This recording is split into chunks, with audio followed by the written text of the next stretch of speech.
Dhanush Aishwarya so ఇద్దరు కూడా పెళ్లి చేసుకొని 18 సంవత్సరాల తర్వాత విడిపోయారు. సో 18 సంవత్సరాల బంధం అంటే మామూలు విషయం కాదు. సో మరి ఎందుకు విడిపోయారు ఏందనే విషయాలు పక్కన పెడితే సో వీళ్ళిద్దరికీ ఉన్న పిల్లలు సో మరి ఇప్పుడు ఎవరి దగ్గర ఉండాలి?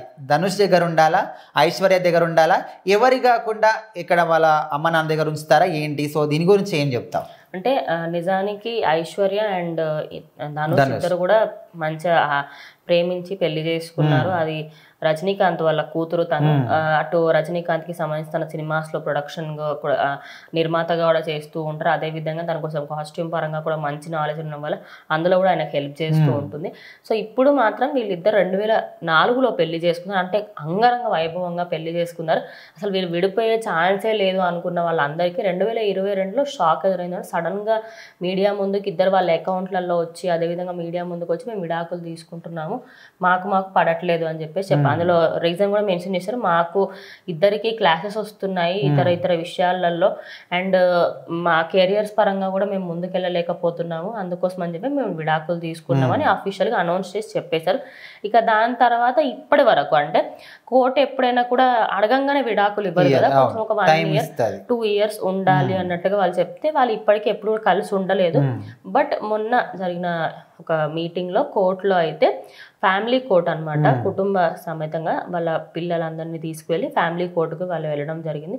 అక్కడ కోర్టు ఏం చెప్పింది అంటే పిల్లలకి సంబంధించి మీ ఇద్దరు మీ కెరియర్స్ లలో బిజీగా ఉంది. తినేమో ప్రొడ్యూసింగ్ లో బిజీగా, ఈయనేమో తన సినిమాస్ లలో బిజీ. ఇప్పుడు శేఖర్ కమల మూవీలో ఒకటి కుబేరా అనే మూవీలో ఈయన ఒక కీలక పాత్ర పోషిస్తున్నారు. నాగ చైతన్య అదేవిధంగా రష్మిక మందన నటిస్తున్నారు ఈ మూవీలో. అందులో ఈయనకు ఒక మంచి రోల్ ఉందన్నమాట. సో ఆ సినిమాకి సంబంధించి ఫుల్ బిజీగానే ఉన్నారు. ఈమెనేమో నెక్స్ట్ రాబోయే రజనీకాంత్ సినిమాకి సంబంధించి ఆమె ఫుల్ బిజీగా. ఇలాంటి సమయంలో పిల్లల్ని ఎవరు చూసుకుంటారు? ఎంత అనుకున్నా కూడా, ఎంత బిజీగా ఉన్నప్పటికీ ఇంత బిజీ షెడ్యూల్ పిల్లల్ని చూసుకోవడం కష్టం. వాళ్ళ స్కూల్స్ కి పంపించాలి, ఖచ్చితంగా వాళ్ళు అన్ని చూసుకోవాలి. అయితే ఎంత పని వాళ్ళని పెట్టినా కూడా తల్లిదండ్రుల ప్రేమ ఖచ్చితంగా ఉండాలి. వీళ్ళకి 2 పిల్లలు, యాత్ర మరియు లింగ.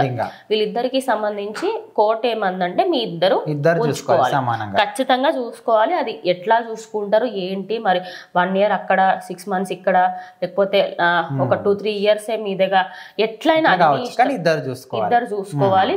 అండ్ పిల్లలకి ఎటువంటి సమస్య ఎదురైనా కూడా మీ ఇద్దరి పైన ఛార్జీ తీసుకుంటామని చెప్పేసి కోర్టు చెప్పారు. అయితే ధనుష్ విషయంలో ఇట్లా కేసులు ఎందుకు అవుతున్నాయి? సో ఇట్లా సడన్ గా ప్రేమించుకోవడం, 18 ఏళ్ల తర్వాత విడిపోవడం, అది కూడా ఒక రకంగా ఆయన స్టార్డమ్ వచ్చిందంటే రజనీకాంత్ ఈ పెళ్లి విషయం నుంచి కూడా అనుకోవచ్చు. అండ్ రీసెంట్ టైంలో చూసుకుంటే మనకు నయనతార విషయంలో కూడా ఈయన మళ్ళీ కేసులో పడ్డం కానీ, ఆమెకి అది కూడా ఏంది జస్ట్ 3 seconds వీడియో క్లిప్ కోసం 10 కోట్లు అడుగుతున్నాడు. సో ఇట్లా మళ్ళీ ఎందుకు కేసుల విషయంలో రావడం? అసలు ఆయనకు కెరీర్ కి ఏదైనా దెబ్బ పడే అవకాశం ఖచ్చితంగా పడుతుంది. ఇప్పుడు అంటే రజనీకాంత్ గారి లైఫ్ ఎట్లా ఉంది ఏంటనేది మన అందరికి తెలుసు. ఇప్పటికి కూడా ధనుష్ అనేది 90% ఆఫ్ ద మెంబర్స్ ఆయన స్టార్డమ్ వల్ల తెలిసినా తెలియకపోయినా ఆయనకంటూ ఒక ఇట్లా కేటగరైజ్ ఉంటుంది, రజనీకాంత్ అల్లుడు. అది ఇట్లా మైండ్ లో ఫిక్స్ అయిపోయింది అనమాట అందరికి. మరి అంత స్టార్డమ్ ఉన్న వ్యక్తి అసలు నిజంగా విడాకులు తీసుకోవడమే పెద్ద షాక్. అంటే పిల్లల విషయంలో ఇలాంటి డిసిషన్ కోర్టు ఇవ్వడము, అదే కాకుండా మీరు అన్నట్టు నయనతారకి సంబంధించి కూడా అంటే ఈ మధ్య ఎందుకు ఆయన బిహేవియర్ కూడా అంతే ఉందన్నమాట. ప్రతి దానికి డబ్బు డబ్బు డబ్బు డబ్బు అనడము. అంటే మేబీ ఏమైనా లాస్ లో ఉన్నారేమో, లేకపోతే సినిమాస్ కూడా లేవేమో.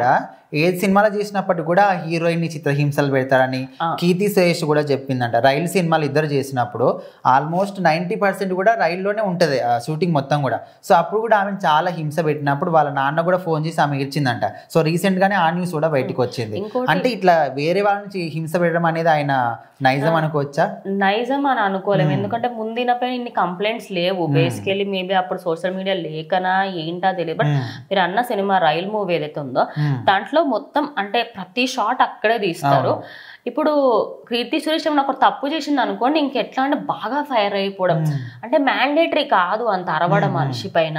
అదే కాకుండా ఇప్పుడు ఒక్క 3 సెకండ్లకి సరే ఒక 3 లక్షలు అడుగుతున్నారు, 2 లక్షలు అడుగుతుంటే మనం అనొచ్చు 10 కోట్ల.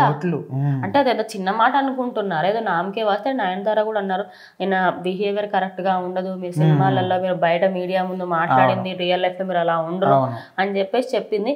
అంటే ఇన్ని రోజులు ఆయన నటించిండు అని చెప్పేసి ఫ్యాన్స్ కూడా కొంతమంది డిసప్పాయింట్ అవుతున్నారు. నిజంగానే మీరు అన్నట్టు అది కూడా అయ్యి ఉండొచ్చు.